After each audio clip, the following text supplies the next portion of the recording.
The Joe Rogan Experience. But that's what's so interesting and fun and also frustrating about the subject. Yeah. I mean, that's like the majority of your videos. It's like, I don't know. I don't know what to think. I don't know who's full of shit.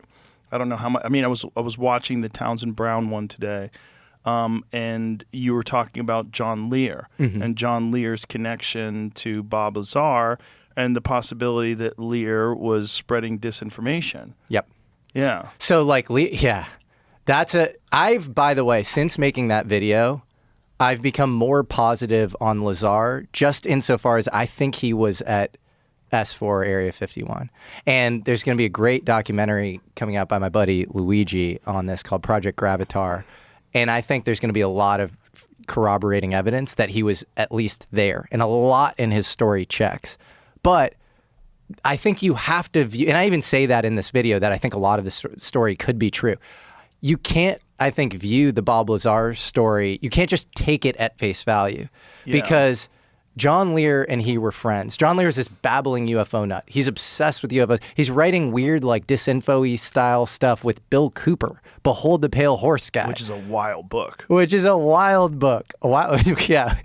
And so he's crazy. Bill Cooper. Doesn't he talk about bases on the moon? He talks about bases on the moon.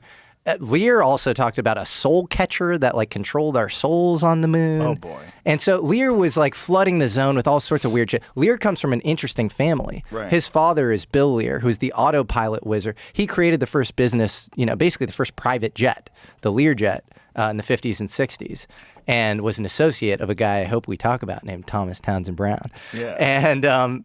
And so I think, Lear was engaging in all sorts of bullshit. Was he a useful idiot, or was he a sophisticated agent provocateur? I'm totally open to him having been a useful idiot. In fact, there is a video of him saying, I was told, I was given all the Bob Lazar files or whatever, and I was told about, to actually, like, he said a guy named Admiral McClellan knew that I ran my mouth. I even have this video actually on the doc that I sent you, Jamie. He says, knew that I ran my mouth. So that's why we got Bob a job or whatever. And we knew that part of this stuff would leak. And it was like this limited hangout strategy on behalf of this guy named Admiral McClellan or whatever. And he was this useful idiot to sort of get it out. And I think For what purpose? Recruiting. You give people high level. Yeah. Here, we'll hear it here.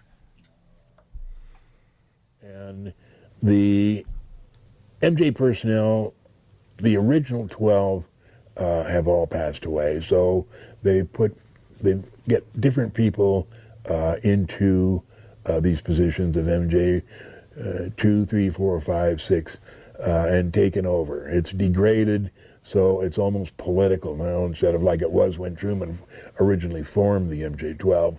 It turns out that MJ-1, the head of MJ-12, is a guy named Admiral Mike McClellan. He wanted to get some of the information out because he didn't want to. He thought that some of this information should be out in the public. We don't need to keep all this secrecy. So he decided trying to figure out a way to get it to the public. So he knew that I was a blabbermouth and I would tell anything I knew. They investigated Bob Lazar and they knew that he was a genius, but that he had a background such that they could instantly discredit him. They removed all his records from MIT, from Caltech, so he couldn't prove anything. He'd go back to Cal, no, I don't see any records here. And, well, I was here. Well, no, you weren't. And he also, up in Reno at one time, he ran a cat house there. I forget what the name of the Honeysuckle Ranch it was. So they chose him because not only could he probably help them because he was so smart, and as a matter of fact, he's the one that named an unpennium 115. He's the one that told them what that was, and they didn't know when he went there. They didn't know what it was.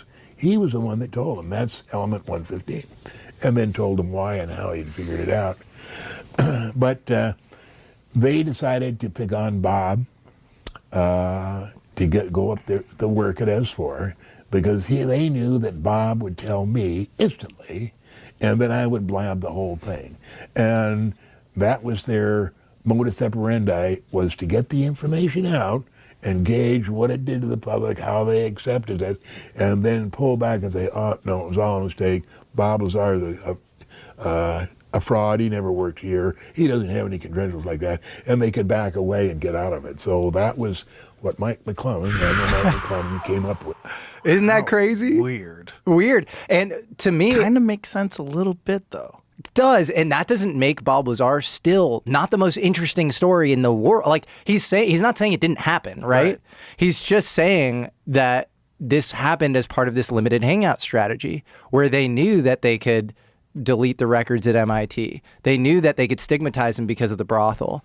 They knew that he was this not traditionally trained engineer who just happened to strap a ramjet on the back of a Honda or whatever and meet Edward Teller serendipitously. They knew that they had plausible deniability on all of that stuff. There's a great line in the Oppenheimer movie where Leslie Groves, played by Matt Damon, says, "I didn't hire Oppenheimer in spite of his communist sympathies. I hired him because of them." So you have a top secret program. You want compromise on people. You want to be able to blackmail them. And so I think, that should be taken at face value, in my opinion. And the reason that the story itself can't be taken at face value and needs to be seen through that lens is Lear and Bob Lazar were friends before Bob Lazar got a job at Area 51, S4.